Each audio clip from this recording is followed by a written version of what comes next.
Good morning, everyone. Um, well, I wanted to make a video about this yesterday, but I decided not to, and now I'm going to make a video about it today. This will probably come out Monday, so everyone can enjoy their weekend. I don't want to do anything to ruin that, except the video that came out on Saturday. But it was a good video. I liked it. Anyway, so if you haven't seen that video, it's me going over Stevie Knight and his weird fucking Joe Rogan reaction. Um, let's get on to it. So, last week, as of now, as of when this comes out, um, the Supreme Court heard arguments against birthright citizenship. Um, and they disagreed because birthright citizenship is in the Constitution, and it's an amendment. I hope everyone understands that. It's the 14th Amendment, actually, after the ending of slavery. Um, which is true. That's all true. But the other thing is, we've always kind of had it since the beginning of the nation because we wanted to make sure that people born in the country were Americans and subject to the president. So there's always been a version of that in the Constitution since at least 1776. So I think trying to get rid of it is kind of stupid, personally. That's just me. And I was talking to my grandpa about it, and he's a recent convert from the Trump cult, let's say. And I was talking to him about it, and he gave the argument of, well, people come here, have babies, and leave, or have anchor babies is what they're called. And I'm like, yeah, I understand that. I understand why people get upset at that. Not saying I am, but I understand where people are coming from with that. And but the problem is getting rid of birthright citizenship. You can take that back as far as you can, literally. So it's like, like I said, I understand where people are coming from with that, but the real problem is how far are you gonna take it? Because sure, it might start out as, undocumented people or non-residents of the country, can't have babies here and they're American citizens. I understand that completely.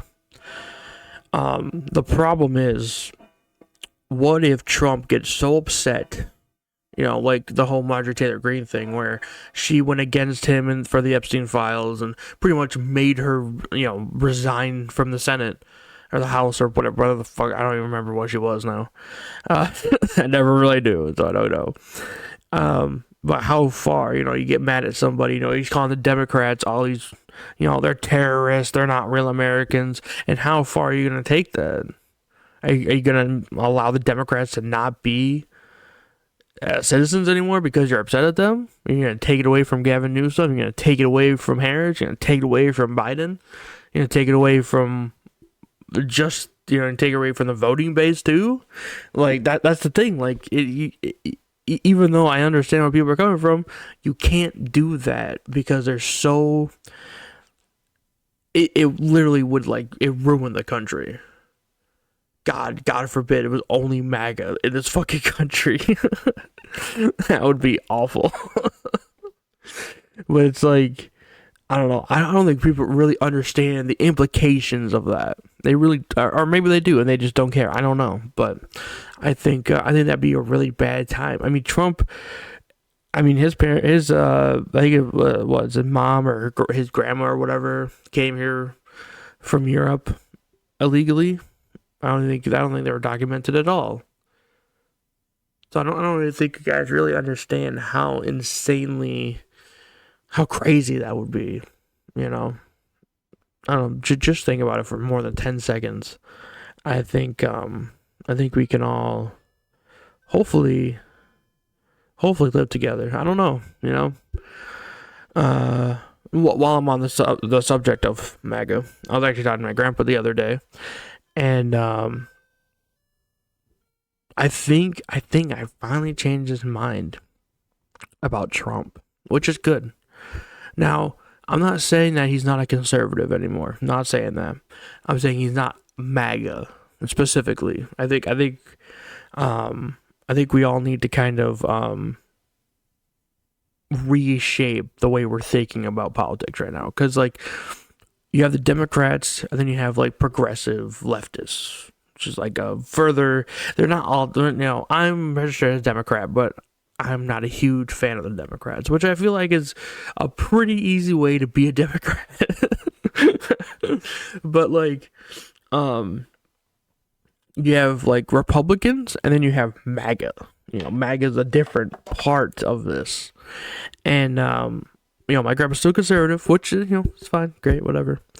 But like, he's not MAGA anymore, which is good. He's left the cult, and I'm glad that I finally got through to him about Trump, because Trump, listen, for all you former MAGA or soon to be former MAGA, maybe, Trump is a liar. Everything he says, he lies about. His first term, he had to bail out all the farmers because of the tariffs he put on really affected them, and they almost went out of business. It's happening now again in his second term. He is bankrupting farmers. While he's the party of we need to keep farmers in business, and then he does blanket tariffs, and then now the farmers are going bankrupt again, and for some reason they don't care. Well, the farmers care, obviously, but like the Republicans don't seem to care. There was one guy on the news a couple months ago that because of all the ICE crackdowns, he didn't have anyone to pull carrots in Kansas.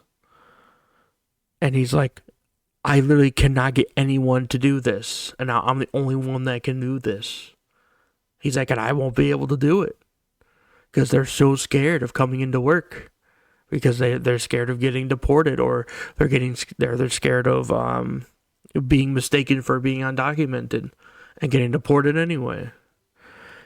And I think we really have to understand how detrimental ICE is being, and how detrimental Trump is for this country. He is literally ruining this country. And I mean, he's definitely, for all those conservatives that love Ronald Reagan, he is continuing the Ronald Reagan stuff. So I guess if you're a huge fan of Ronald Reagan, I guess that's good for you. But Trump is really affecting our country in a lot of different ways. I have friends from different countries, and they always tell me how awful it seems that the U.S. is just becoming a literal shithole. I know, dude. I'm living it. I'm living here, okay? And you guys don't really understand how insanely, people just want to do business with us anymore. I mean, Jesus, man. We literally had to kidnap Venezuela's president for them to do anything with us. And that's not because of Biden. I'm sorry to tell you guys, it's not because of Biden. Yeah, it's insane that all these fucking right wingers, they will, I don't know if they think they're on the right side, or they're afraid of being on his bad side, I think is really what the problem is. And it really sucks, because now all these people are gonna, they think they're on the right side of history, and they're not. I'm sorry, man, you're not. You're not. But after Trump is done being president, we are gonna have to punish MAGA, the leaders mostly, because doing the things you're doing used to get you killed. Now we can't do that. I'm not advocating for that, but we are definitely gonna have to punish them and make sure and really do something about it. We're obviously not gonna do anything about the Epstein thing. So we're gonna have to punish these MAGA senators and the cabinet. We're gonna have to. And if we don't, we will never ever be respected by anybody in this world again. And I know a lot of Republicans are very concerned about how America's seen. I don't personally care. But I know a lot of Republicans really care about the country, about how it's seen by other countries. I'm sorry, but the people you voted for, the MAGA people, they are gonna have to get punished. It is what it is. I cannot stop that. And so, I mean, if you're upset at that, I don't care. You don't understand how it's going to look to everybody else that we don't punish Trump and his kids and J.D. Vance and, Noam and Bondi, even though they're not with the administration anymore. We're going to have to punish all of them. We just are.